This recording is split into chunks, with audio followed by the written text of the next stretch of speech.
अध्यक्ष जी ने खुद पता नहीं कितनी लड़कियों का शोषण किया आज तक। इतना मेंटल टॉर्चर हुई थी कि मैं मरने तक स्टेज तक चली गई थी। मैं हर दिन खुदकुशी करने की सोच रही थी।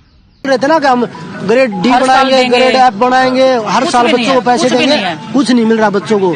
वो 2 किस्त वो बड़े खिलाड़ियों को इसलिए दे दी कि कहीं बोल ना दे। तो मेंटली टॉर्चर किया चीफ कोच ने कि आपका वेट देखूंगा मैं जाने से पहले। वो कौन है वेट देखने वाले?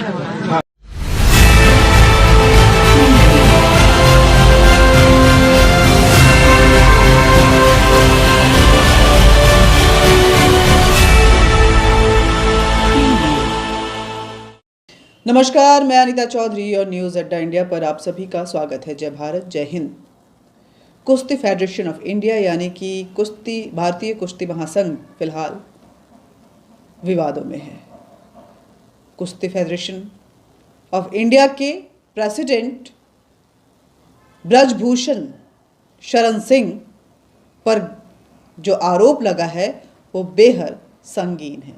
ब्रजभूषण शरण सिंह पर देश की दिग्गज खिलाड़ियों ने, कुश्तीबाजों ने आरोप लगाया है कि वो यौन शोषण की शिकार हुई हैं और ये जो आरोप है वो फेडरेशन के अध्यक्ष पर लगा है, यानी कि ब्रजभूषण शरण सिंह पर लगा है, जिसमें विनेश फोगाट, साक्षी मलिक, ये दोनों जो लड़कियां हैं खुलकर सामने आई हैं और उनके समर्थन में कुश्ती फेडरेशन ऑफ इंडिया से जुड़े न जाने कितनी ही जानी मानी कुश्ती के दिग्गज उतर आए हैं। जंतर मंतर पर यह धरना प्रदर्शन चल रहा है।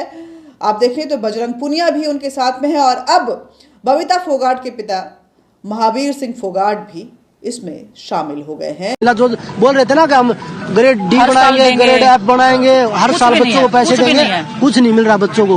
वो 2 किस्त वो बड़े खिलाड़ियों को इसलिए दे दी कि कहीं बोल ना दे। तो विनोद तोमर जो है रेसलर्स का हक मार रहे हैं, जो पैसा होता है वो अपने घर ले जाके वो जांच आप करिए, आप लोग के माध्यम से वो जांच होगी कि तोमर जी खा रहे हैं या कोई और खा रहा है। कौन ऐसा मगरमच्छ बैठा है जो खिलाड़ियों का को सारे को खा रहा है। गवर्नमेंट हमें सपोर्ट कर रही है और ये अपने घर भर रहे हैं, खिलाड़ियों तक आ ही नहीं रही है। दिनेश, एक सवाल बार बार लखनऊ कैंप से आता है कि इनडिसिप्लिन के लिए महिलाओं को बाहर निकालते हैं। क्या होता है वो इनडिसिप्लिन? क्या बार बार वो जो कोचेज, उनके जो फेवरेट कोचेज होते हैं वो उनको उतना तो ट्रेनिंग करवाना आता है। जो हमारे चीफ कोच भी बना रखे हैं, उनका क्वालिफिकेशन देखिए, उन्होंने कभी जिंदगी में रेसलिंग देखी हो तो वो क्या पूरे साल सेम हमने बताया वो ट्रेनिंग करवाते रहते हैं। अभी कंपटीशन है, मुझे दूसरा ट्रेनिंग करना है। मैंने बोल दिया कि सर ये ट्रेनिंग से तो काम नहीं मिलेगा, मेरे को कुछ दूसरा ट्रेनिंग करना है क्योंकि मेरी बॉडी उस चीज को रिक्वायर करी है। तो मैं इनडिसिप्लिन हूँ।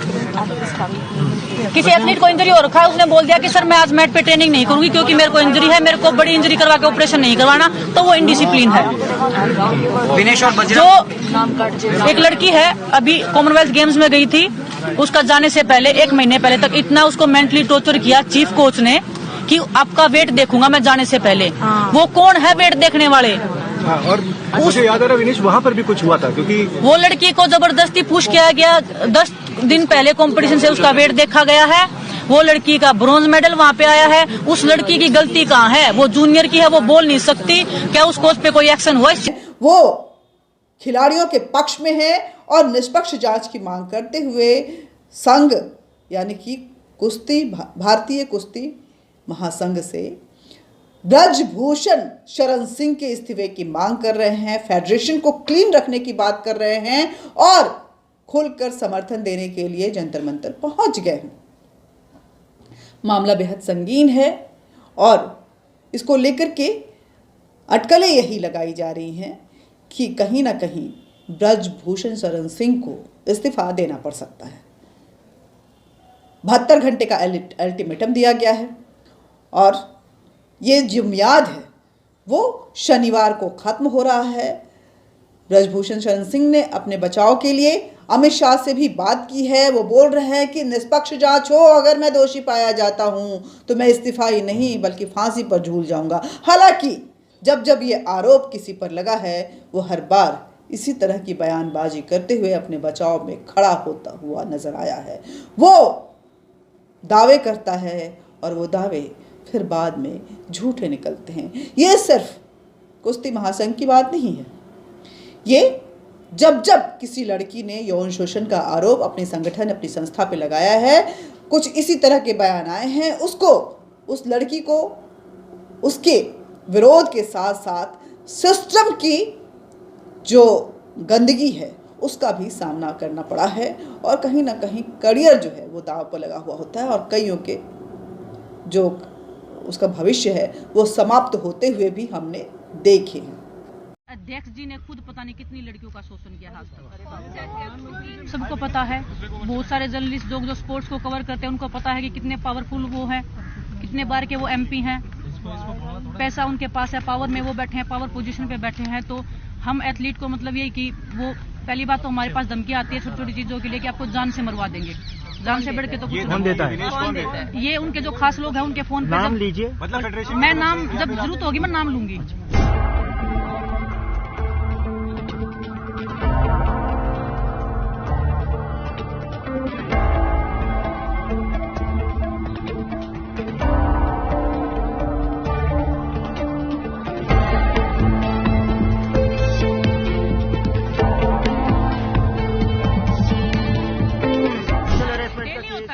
डेली होता है सर, बहुत जब से अध्यक्ष जी को हम जानते हैं तब से हम यही कहानियां सुन रहे हैं।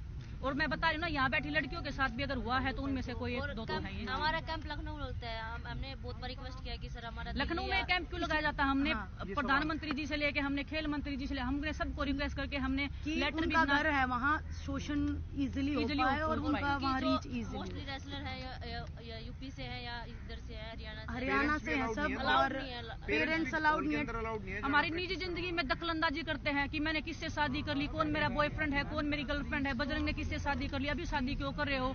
मतलब हमारी निजी जिंदगी में भी उनका दखलंदाज इतना है कि हमारी फैमिली तक की उनको खबर रहनी चाहिए कि हमारी फैमिली में भी कौन जी रहा है, कौन मर रहा है।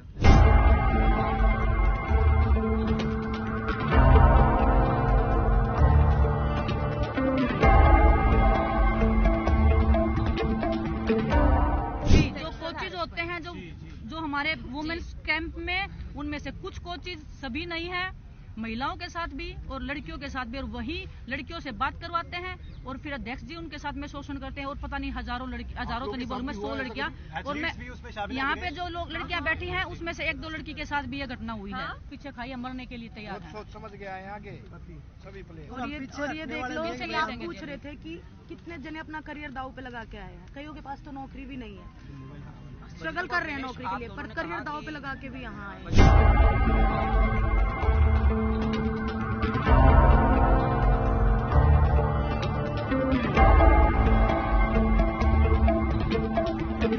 मैंने प्रधानमंत्री जी को उनकी शिकायत कर दी थी, जो मेरे साथ हुआ था टोक्यो के बाद में उन्होंने मेरे को बुलाया था। जब मैं मेरी फैमिली के साथ गई थी उन्होंने मेरे को अच्छा टाइम दिया।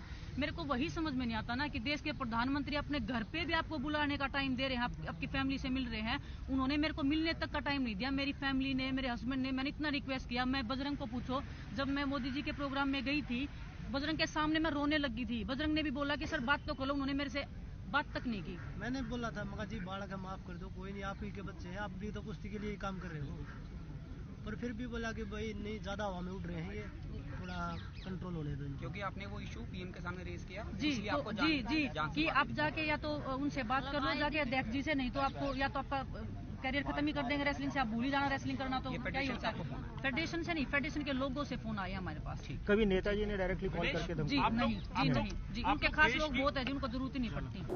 विनेश फोगाट जो कि गोल्ड मेडलिस्ट हैं कॉमनवेल्थ गेम की, साक्षी मलिक वो भी दिग्गज खिलाड़ी हैं, बजरंग पुनिया ये नाम कौन नहीं जानता है, योगेश्वर दत्त ये नाम कौन नहीं जानता है, और महावीर सिंह फोगाट ये नाम कौन नहीं जानता है।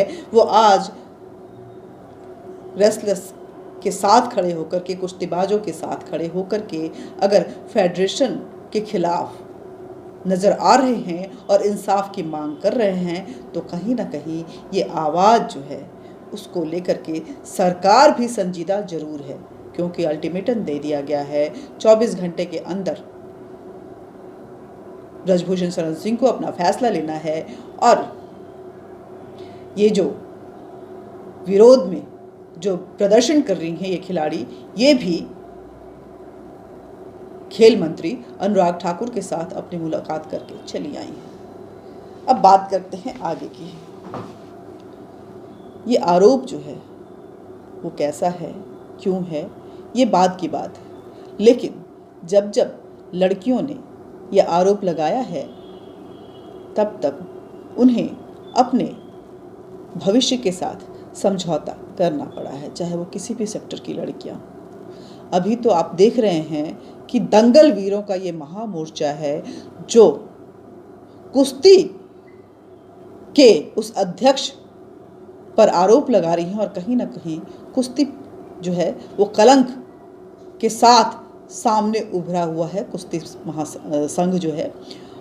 और इस डर्टी गेम में देखना ये होगा कि कुश्ती का जो गेम है क्या वो इन डर्टी गेम के साथ इस तरह से जुड़ा हुआ है, या भारतीय खेल में ये डर्टी गेम जो है वो इस तरह से समाया हुआ है कि खिलाड़ियों को इस दौर से, खासकर महिला खिलाड़ियों को इस दौर से गुजरना पड़ता है। दंगल वीरों को भी नहीं बख्शा जाता है और उन्हें सड़क पर उतरना पड़ता है। क्या ये पहला मामला है जब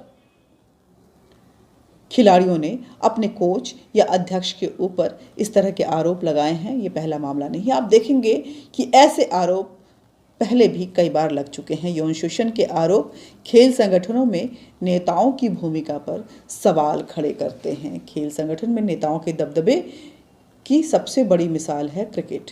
बीसीसीआई से लेकर के प्रदेश संघों में नेताओं की भरमार रहती है, जिनका वहाँ होना कोई औचित्य नहीं बनता है। ज़्यादातर के पास उस खेल से जुड़ा अनुभव भी नहीं होता है, बस वो विशेष खेल प्रेमी बताए जाते हैं और इस बिना पर उन्हें अध्यक्ष या चेयरमैन बना दिया जाता है। रेसलिंग फेडरेशन ऑफ इंडिया और उसके अध्यक्ष बीजेपी के सांसद ब्रजभूषण सिंह के खिलाफ खिलाड़ियों का प्रदर्शन 19 जनवरी से जारी है। धरने के दूसरे दिन खिलाड़ी विनेश फोगाट का कहना है कि धरना दे रही खिलाड़ी यह सुनिश्चित करेंगे कि आरोपित ब्रजभूषण इस्तीफा दें और उन्हें जेल हो। विनेश ने यह भी कहा है कि इस मामले में वह और उनके साथी खिलाड़ी केस भी दर्ज करवाएंगे। खिलाड़ियों ने WFI और प्रदेश कुश्ती संघों को भंग करने की भी मांग की है। इस बीच कुश्ती खिलाड़ी और बीजेपी नेता बबीता फोगाट भी जंतर मंतर पर खिलाड़ियों से मिलने आई हैं। उनके आने का मकसद बताते हुए खिलाड़ी बजरंग पुनिया ने बताया है कि बबीता सरकार की ओर से मध्यस्थता के लिए आई हैं। बबीता फोगाट ने इस मौके पर मीडिया को बताया कि उन्होंने प्रदर्शनकारी खिलाड़ियों को आश्वासन दिया है कि सरकार उनके साथ है। उन्होंने यह भी कहा है कि वह आज ही खिलाड़ियों की मांगों को पूरी करने की कोशिश करेंगी और सरकार के साथ बातचीत करेंगी। अधिकारियों पर यौन शोषण के गंभीर आरोप लगाए गए हैं। इससे पहले 18 जनवरी को विनेश फोगाट और साक्षी मलिक ने WFI और उनके अध्यक्ष ब्रजभूषण सिंह पर महिला पहलवानों के यौन शोषण पर गंभीर आरोप लगाया था। विनेश ने कहा था कि राष्ट्रीय शिविरों में कोचों और रेसलिंग फेडरेशन ऑफ इंडिया के अध्यक्ष ब्रजभूषण शरण सिंह द्वारा महिला पहलवानों का यौन शोषण किया जाता है। राष्ट्रीय शिविरों में नियुक्त किए गए कुछ कोच बरसों से महिला पहलवानों का शोषण करते रहे हैं। फेडरेशन की अध्यक्ष भी यौन उत्पीड़न में शामिल हैं। विनेश देश की सबसे जानी मानी महिला पहलवानों में से एक हैं। उनके साथ धरने पे साक्षी मलिक और बजरंग पुनिया समेत कई दिग्गज खिलाड़ी मौजूद हैं। इन खिलाड़ियों ने कुश्ती फेडरेशन और उसके अध्यक्ष बीजेपी सांसद ब्रजभूषण शरण सिंह पर बेहद ही गंभीर आरोप लगाए हैं। कई और महिला खिलाड़ियों के इनके शोषण का शिकार होने की बात वो सामने लेकर आई हैं और साक्षी मलिक बोली हैं कि हम उन्हें बचाने आए हैं, हम उनके लिए संघर्ष कर रहे हैं। उनका भी नाम देंगे जो शोषण की शिकार हुई हैं। ब्रजभूषण शरण सिंह पर आरोप लगाने वाले में पहलवान अंशु मलिक भी शामिल हैं। उन्होंने कहा है कि अगर ब्रजभूषण टीम होटल में होते हैं तो महिला खिलाड़ी अपने कमरे में जाने से कतराती हैं। आपको बता दें कि खिलाड़ियों के आरोप सामने आने के बाद खेल मंत्रालय ने भी बयान जारी किया है। इसमें जानकारी दी गई है कि 19 जनवरी से लखनऊ में महिला खिलाड़ियों के लिए राष्ट्रीय कुश्ती शिविर होना था, उसे फिलहाल रद्द कर दिया गया है। साथ ही यह भी बताया गया है कि चूंकि मुद्दा खिलाड़ियों के हित से जुड़ा है, ऐसे में मंत्रालय ने इस मामले में काफ़ी गंभीरता से लिया है। खेल मंत्रालय ने WFI को 72 घंटे के अंदर अपना पक्ष रखने को कहा है। मंत्रालय मंत्रालय की यह डेडलाइन 21 जनवरी यानी कि शनिवार को पूरी होगी। मंत्रालय के आगे की कार्रवाई के बारे में बताते हुए कहा गया है कि अगर तय मियाद में फेडरेशन संतुष्टजनक जवाब नहीं देता है तो नेशनल स्पोर्ट्स डेवलपमेंट कोड 2011 के तहत उन पर कार्रवाई की जाएगी। खेल मंत्रालय के बयान से पहले 18 जनवरी को ही ब्रजभूषण सिंह ने अपने ऊपर लगाए आरोपों को सिरे से खारिज कर दिया था। उन्होंने कहा था कि क्या किसी ने कहा है कि WFI ने किसी पहलवान का यौन शोषण का उत्पीड़न किया है? सिर्फ विनेश ने कहा है।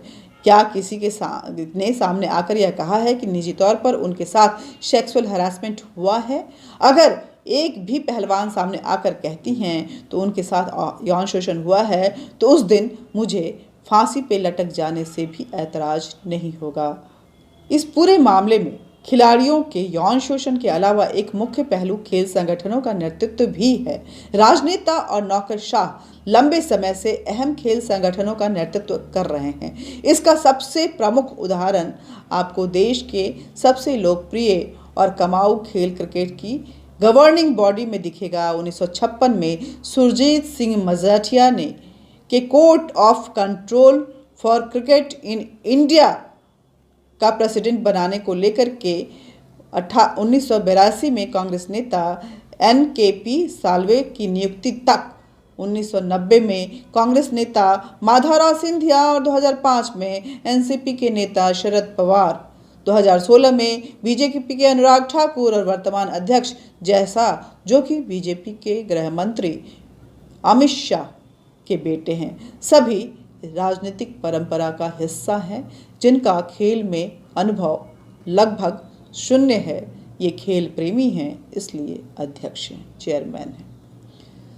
BCCI से पहले गुजरात क्रिकेट एसोसिएशन में भी अमित शाह और जय शाह पद संभाल चुके हैं। अमित शाह जहां प्रेसिडेंट थे वहीं जय शाह के पास ज्वाइंट सेक्रेटरी का पद था। 2014 में प्रधानमंत्री बनने पर नरेंद्र मोदी ने गुजरात क्रिकेट एसोसिएशन के अध्यक्ष का पद छोड़ दिया। इसके बाद अमित शाह को यह पद संभाला था। उनके पद छोड़ने पर काफी समय तक अध्यक्ष पद खाली रहा था। उपाध्यक्ष फिर नवंबर 2022 में धनराज परिमल नथावनी जो पहले उपाध्यक्ष थे सर्वसम्मति से अध्यक्ष चुने गए थे। लंदन के रेजिट्स बिजनेस स्कूल के इंटरनेशनल बिजनेस की पढ़ाई करने वाले Dhanraj Reliance new energy limited के डायरेक्टर भी हैं। इन नियुक्तियों में खेल बैकग्राउंड की कितनी भूमिका है, इसकी मिसाल के तौर पर धनराज परिमल नथावनी के अध्यक्ष चुने जाने की मिसाल लीजिए। भारत के सबसे ज़्यादा बिकने वाले अखबार टाइम्स ऑफ इंडिया ने 19 नवंबर 2022 को उनके चुने जाने की खबर देते हुए अपने पूरे न्यूज़ पीस में उनके क्रिकेट के संबंध में बस इतना लिखा था कि नथावनी क्रिकेट प्रेमी हैं और अहमदाबाद के नरेंद्र मोदी क्रिकेट स्टेडियम का निर्माण भी उन्होंने करवाया था, उनकी अहम भूमिका थी। बस इतनी उनके पास एक्सपीरियंस है।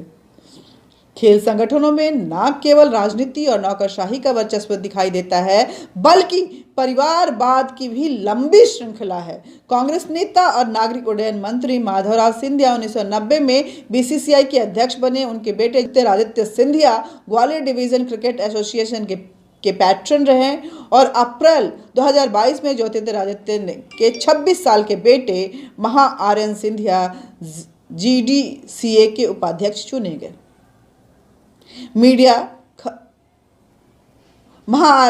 मीडिया में यह खबर आई कि महाआर्यन बेहद खेल प्रेमी हैं और उनकी नियुक्ति ग्वालियर क्रिकेट डिवीजन के प्रतिभाओं को आकर्षित करेगी।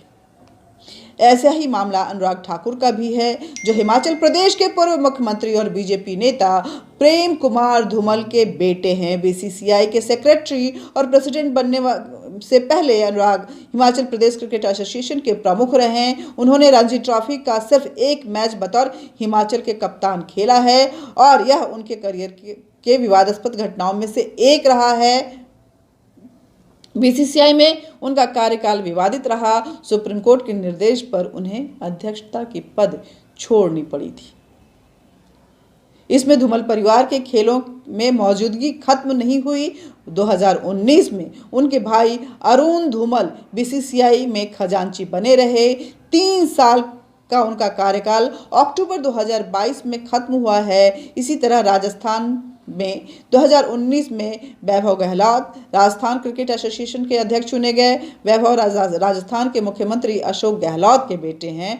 जय शाह की नियुक्ति पर पहले भी काफी कुछ विवाद खड़ा हो चुका है। जय शाह के अंडर में क्रिकेट का परफॉर्मेंस कैसा रहा है ये सामने दिख रहा है, लेकिन जय शाह बीसीसीआई के अध्यक्ष हैं।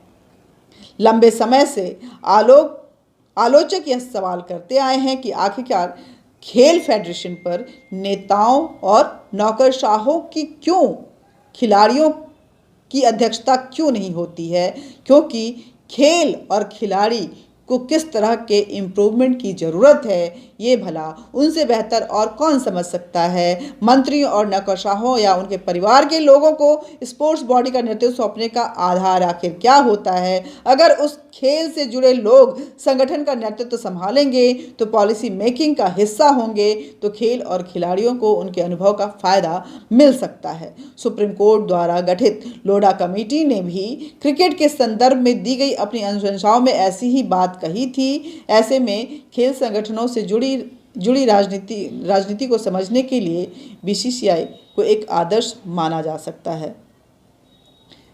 सिर्फ यही नहीं, खेल संगठनों के कामकाज की शैली पर भी कई सवाल उठते हैं। मौजूदा संदर्भ में कुश्ती संघ की बात करें तो खिलाड़ियों ने संगठन के कामकाज की शैली पर भी गंभीर सवाल उठाए हैं। अध्यक्ष ब्रजभूषण सिंह पर लगे इल्जाम पद और ताकत के बेजा इस्तेमाल की परिधि में भी आता है, जिसका एक एग्जाम्पल है कि जब ब्रजभूषण सिंह के पास एक खिलाड़ी अपने चयन नहीं होने को लेकर के इंसाफ की गुहार लेते हुए मंच पर पहुंचा तो ब्रजभूषण सिंह बाहुबलियों की तरह उसके साथ पेश आए, धक्के मारे, गालियां दी और मंच से नीचे उतार दिया। सरेआम खुलेआम।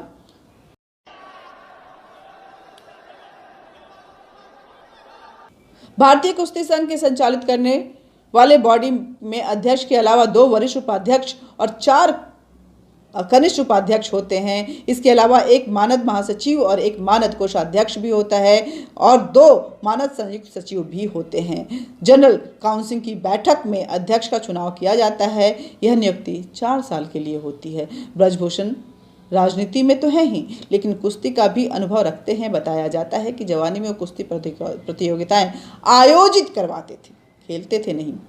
फिर छात्र राजनीति में होते हुए 80 के दशक में बीजेपी से जुड़े राम जन्मभूमि आंदोलन में भी वह सक्रिय रहे। 1992 में बाबरी मस्जिद का ढांचा गिराए जाने के 40 आरोपियों में उनका भी नाम था, जिसका फायदा आज उन्हें मिल रहा है।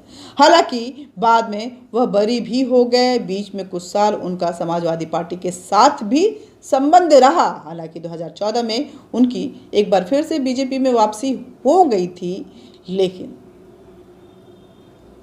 मौका परस्ती के पूरे उदाहरण हैं ब्रजभूषण शरण सिंह।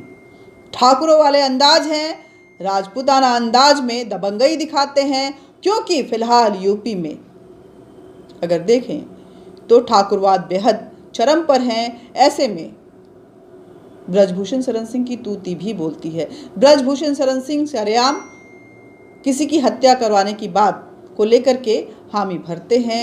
ब्रजभूषण शरण सिंह खुलेआम सरकार को आड़े हाथ लेते हैं, अपनी ही सरकार को आड़े हाथ लेते हैं। जब राज ठाकरे अयोध्या जाते हैं तो ब्रजभूषण शरण सिंह खुलकर उनका विरोध करते हैं, विवादित बयान देते हैं, बाबा रामदेव की पतंजलि प्रोडक्ट को नालायक और बेहद ही खराब क्वालिटी का बताते हैं और बोलते हैं कि मुझे किसी का डर नहीं है। लेकिन आज ब्रजभूषण सिंह फांसी पर चढ़ने को तैयार हैं। खिलाड़ी विरोध कर रहे हैं, यौन शोषण का आरोप लगा रहे हैं और अपने आप को पाक साफ बता रहे हैं।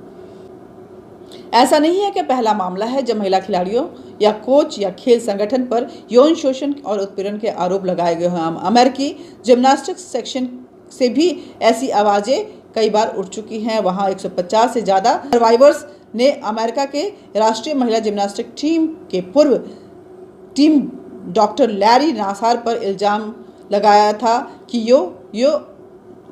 यौन उत्पीड़न, खिलाड़ियों का यौन उत्पीड़न करते हैं, उन पर भी यौन उत्पीड़न का आरोप लगा था। मामला कोर्ट में भी गया था और लैरी को आपराधिक यौन व्यवहार और चाइल्ड पोर्नोग्राफी की दोषी पाया भी गया था और जीवन भर के लिए उनमें जेल की सजा सुनाई गई थी। फरवरी 2021 में अमेरिका के ही एक पूर्व ओलंपिक्स जिम्नास्टिक्स कोच ने आत्महत्या कर ली थी। उस पर मिसिंग स्थित टीम के जिम को मानव तस्करी का अड्डा बनाने, लड़कियों के साथ जबरदस्ती करने समेत कई आरोप लगे थे। ऐसे ज़्यादातर मामलों में एक कॉमन चीज़ यह होती है कि प्रभावशाली लोग पद और ताकत का गलत इस्तेमाल करते हैं, खिलाड़ियों का शोषण करते हैं, विरोध करने वाली लड़कियों और महिलाओं को भेदभाव और पक्षपात का शिकार होना पड़ता है, उनका भविष्य गर्त में चला जाता है, कईयों का करियर खराब कर दिया जाता है। भारतीय पहलवानों द्वारा फेडरेशन के अध्यक्ष पर लगाए गए आरोपों के बीच एक बड़ा सवाल है कि क्या इस मामले में कार्रवाई तत्कालिक प्रभाव से होगा, तत्कालिक स्वभाव तक सीमित रहेगी या संस्थागत बदलावों और सुधारों के लिए एक यह राह बनेगी। खेल संगठनों में जिस तरह से सत्ता की पैठ है और पारदर्शिता की कमी है, ऐसे सुधार तभी मुमकिन है जब सरकार द्वारा ईमानदार मंशा दिखाई जाए। ये सिर्फ खेल जगत की बात नहीं है, चाहे वो कॉर्पोरेट जगत हो या पत्रकारिता का फील्ड, वहाँ भी यौन शोषण होते हैं और परिस्थितियाँ कुछ ऐसी ही होती हैं। कहते हैं पत्रकार तो खुलकर कहते हैं कि पत्रकार वो बिरादरी है जो पूरे विश्व की आवाज़ उठाता है, हर दबे कुचले की आवाज़ उठाता है, लेकिन अपनी आवाज़ उठाना उसके लिए महंगा पड़ता है। अपनी आवाज़ वो कभी नहीं उठाता है और जिसने भी उठाई है उसका करियर बर्बाद हो गया है। जय हिंद, जय भारत। खेल में ये राजनीति और राजनीति का ये खेल, क्या खेल संस्थाओं को बर्बाद कर रहा है? बड़ा सवाल है। अपने जवाब कमेंट बॉक्स में ज़रूर लिखिएगा। न्यूज़ अड्डा इंडिया को सब्सक्राइब कीजिएगा, इस वीडियो को ज़्यादा से ज़्यादा शेयर कीजिएगा और बेल बटन दबा दीजिएगा ताकि आप तक नोटिफिकेशन पहुंचता रहे। जय हिंद, जय भारत।